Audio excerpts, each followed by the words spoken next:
They say curiosity killed the cat, but in my neighborhood it nearly killed Karen's reputation, and honestly, it might have saved a few of us from her tyranny.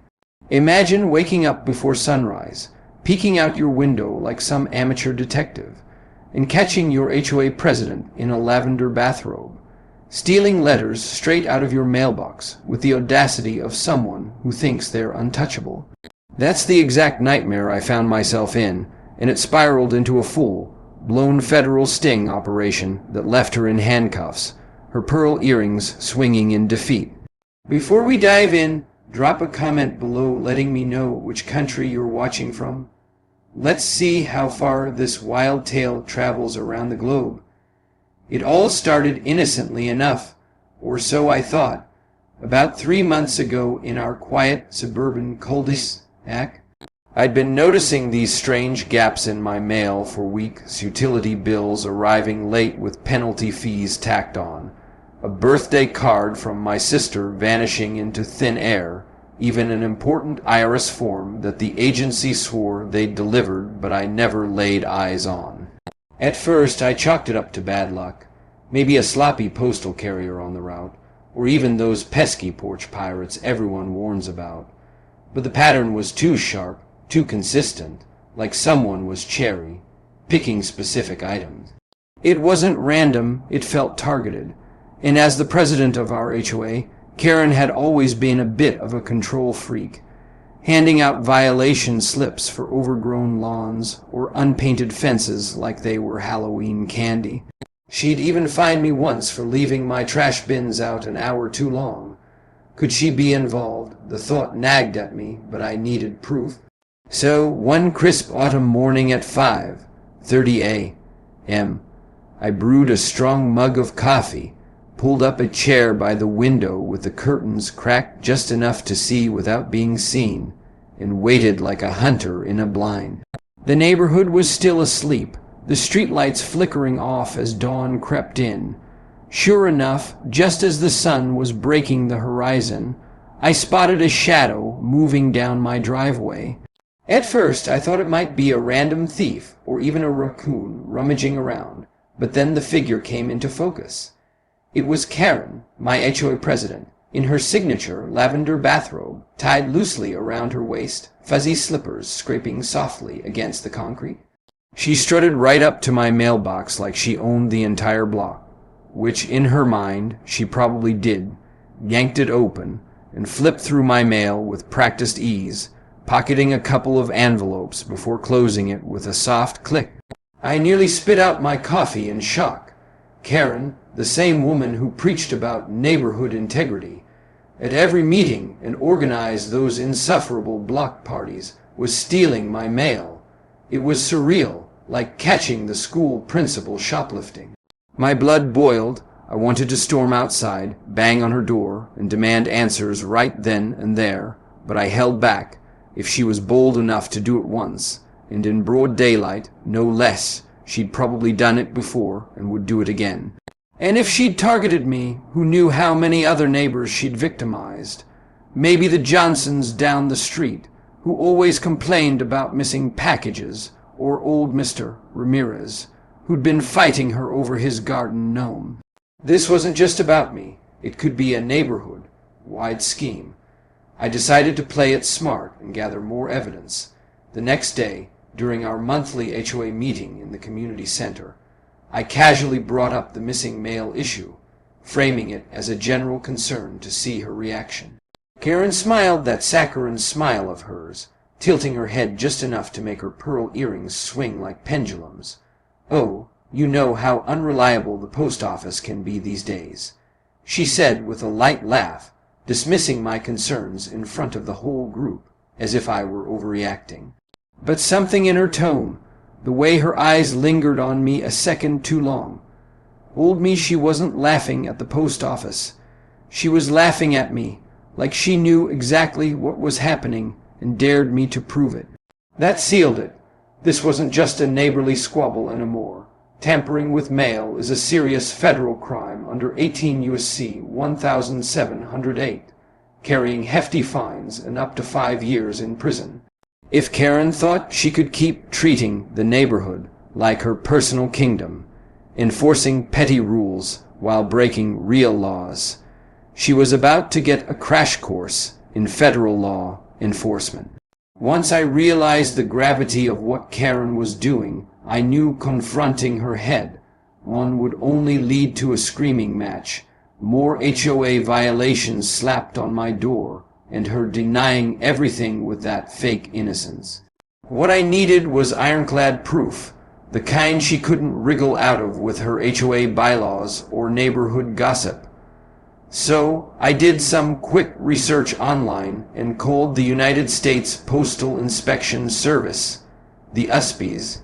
Most people don't even know they exist, but they're the oldest federal law enforcement agency in the country, dating back to Benjamin Franklin's time, and they take mail theft dead seriously. They're like the FBI, but for your mailbox, investigating everything from identity theft to mail fraud. When I explained my situation over the phone, detailing the missing items, the Earl, a morning sighting, and my suspicions about Karen, the agent on the line didn't brush it off as some suburban drama. They asked detailed questions, timestamps, descriptions, even what color her bathrobe was. Then one of the lead agents, Inspector Lopez, a no-nonsense guy with a voice like gravel, said, "Sir, if what you're describing is accurate, we're dealing with a clear violation of Title 18, Section 1708. That's punishable by fines and up to 5 years in prison per count. If you're willing to cooperate, we can set up a controlled delivery to catch her in the act." I agreed without hesitation, feeling a mix of excitement and nerves. This was escalating fast, but it felt right. The plan was simple but brilliant, straight out of a crime thriller. The USPS would prepare a piece of mail specifically designed as bait, an ordinary-looking envelope addressed to me, but with a small, high-tech GPS tracker tucked inside, along with some dummy documents that looked official. It was rigged to alert them if it was opened or moved unauthorized. To make it even more enticing, they added a fake check visible through the window, the kind that might tempt someone snooping for valuables. The next morning, I placed the decoy envelope in my mailbox as usual, right alongside my regular mail. Then I waited, my nerves shot, hands gripping my coffee mug so tight I thought it might crack. Across the street, a nondescript sedan with tinted windows sat quietly, Inspector Lopez and his team inside, monitoring everything with laptops and radios. They even had a drone on stand, by for aerial surveillance if needed. Right on schedule, just after sunrise, I saw the lavender bathrobe again. Karen walked briskly down the street, her head held high like she was out for an innocent morning stroll. Except instead of waving at neighbors or checking her own mail, she made a beeline for my mailbox. With no hesitation, she pulled it open, riffled through the contents, spotted the decoy, and slipped it into her robe pocket before sauntering off as if nothing had happened. My heart pounded as I whispered to myself, "Gotcha." Not 30 seconds later, Inspector Lopez's radio crackled to life, trackers moving, subject heading northbound toward her residence. I held my breath as the sedan pulled away discreetly, tailing her at a safe distance. Karen had no clue she was walking straight into a federal sting. She thought she was above the law, untouchable in her little HOA empire, maybe even using the stolen mail to dig up dirt on neighbors or intercept complaints about her leadership. But this time, she hadn't just stolen a neighbor's letter. She'd stolen government property, and that meant the game was no longer mine to play. The feds were in control now. If you're enjoying this HOA horror story so far, smash that like button and subscribe for more tales of neighborhood justice. The story's only going to get better, with twists you won't see coming. By the time Karen reached her house, slipping inside with that smug confidence, the inspectors had already coordinated with local police for backup. The GPS tracker pinged her location precisely, showing her stepping into her living room. Lopez glanced at me through the window and said calmly, "Once she opens it, that's federal evidence tampering. Watch closely, we're about to move." I didn't have to wait long. Within minutes, the signal confirmed the envelope had been opened. The tracker's secondary sensor detected the seal breaking. That was it, the green light. I followed at a safe distance in my car as the inspectors rolled up to Karen's driveway. Sirens silent, but lights flashing blue and red against the morning sky. Karen stepped out onto her porch, still clutching the torn envelope like it was a winning lottery ticket, her face a mask of confusion turning to outrage. The smug look evaporated when Lopez approached, badge gleaming in the sun, voice firm and unyielding. "Ma'am, you are under arrest for theft and tampering with United States mail, a violation of 18 U.S.C. 1708. Please place your hands where I can see them." Karen's eyes went wide, her mouth opening and closing like a fish out of water. "What? This is a mistake. I'm the HOA president. I have the authority to check on neighborhood matters." She sputtered, her voice rising in pitch. "Authority doesn't extend to stealing federal mail." Lopez cut her off sharply. "Turn around and place your hands behind your back." Neighbors started poking their heads out of doors as the scene unfolded. Mrs. Thompson from next door with her phone out recording, the Johnsons whispering from their porch, even Mr. Ramirez chuckling to himself. Phones came out, cameras clicked, and by lunchtime, the video was probably circulating on the neighborhood Facebook group. Karen, the self-proclaimed queen of the cul-de-sac, was being cuffed on her own porch in broad daylight, her bathrobe flapping awkwardly in the breeze. I'll never forget the look on her face when Lopez read her Miranda rights. It wasn't just embarrassment. It was utter disbelief, like her whole world was crumbling. For years, she'd gotten away with bullying, lying, twisting HOA rules to suit her petty vendettas, and maybe even using stolen mail to blackmail or spy on us.